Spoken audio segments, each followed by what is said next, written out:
separate the person from the problem. So, to separate the person from the problem, that means you don't attack people.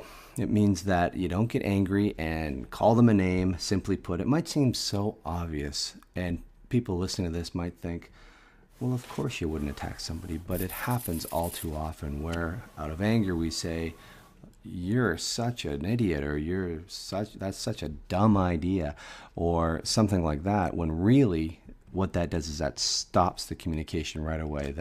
The defense mechanisms of the receiver kick right in right away, and communication stops. People become defensive, the wall comes up, the communication shuts down, and the focus is away from the message. It really is kind of ridiculous when you break it down that way, but we do that. We say, listen, here's an insult. Now that I've insulted you and I have your attention, here's a really useful piece of advice. It just simply doesn't work that way. So when people become defensive, they can become defensive not just because of what you said. They can become defensive if you use a tone. Sometimes people speak in an angry way, or a sarcastic way, or a condescending way. They can even just use their body language. And that's really, not just what is said, but what is heard. If you walk up to someone and say, nice to meet you, with a condescending tone, the transcript of that reads perfectly fine. Nice to meet you. What a nice thing to say to someone. But if you say it with that tone, nice to meet you, it definitely communicates a much different message. So when we have a tone that's instructional and not demeaning, instead of speaking to somebody like we're their parent, and we speak to someone like they're another adult, that's a lot more successful for helping to get your communication across. And when you separate the person from the problem, you're able to have a constructive conversation about what it is that needs to change. Sounds simple, but it really needs to be revisited very often.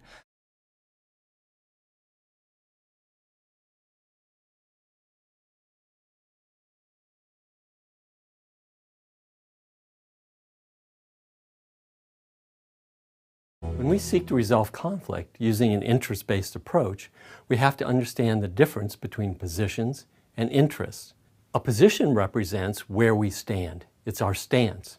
Positions are inflexible. We dare not move. We're afraid our opponent will throw us off balance, so we hold our position. A mediator who tries to work with positions will have little success. Interests, on the other hand, are flexible. There are many ways to satisfy an underlying interest. Any position is just one of those ways. When we turn to interests, we expand the number of creative solutions possible. Thus, we want to go below the line from positions to interests. We want to know what interest or need a position represents. What motivates a position?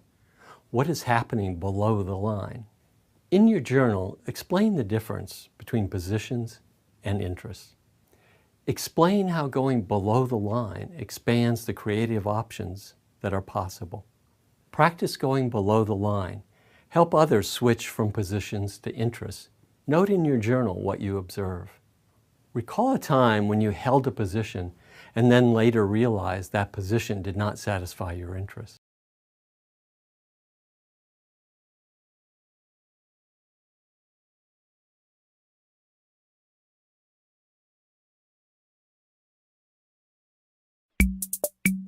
Concept: inventing options for mutual gain. Why care? Have you ever been in a breakup, a lawsuit, a broken business partnership, a divorce, or worse, a divorce? Inventing options for mutual gain will help you get to that winning result, but not just any winning result, a win-win result. By inventing options for mutual gain, you get what you want without having to take anything away from the other parties. How does it work? When judging conflict, we search for a single solution. We assume that there is a fixed pie for what is to be gained or lost. Inventing options proves that that premise is false. Inventing options changes the game, expands the pie, and finds a sweet spot in the negotiation. By shifting your focus from the individual to the interests, inventing options allows for a reasonable and fair agreement where everyone wins. Call 1-800-OPTIONS to be consulted on the possible options in your current conflict. What do we offer you? The 4 prescribing option steps, the 3 brainstorming process steps. We will broaden your options, find your interest strengths, multiply your options, and create versions of those options. You will no longer feel trapped by your options. Let's get to yes.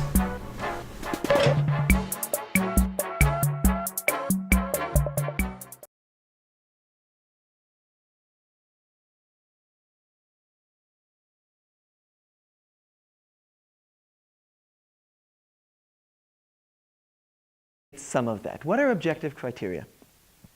Objective criteria, which in later versions of Getting to Yes, they've also referred to as standards and as legitimacy.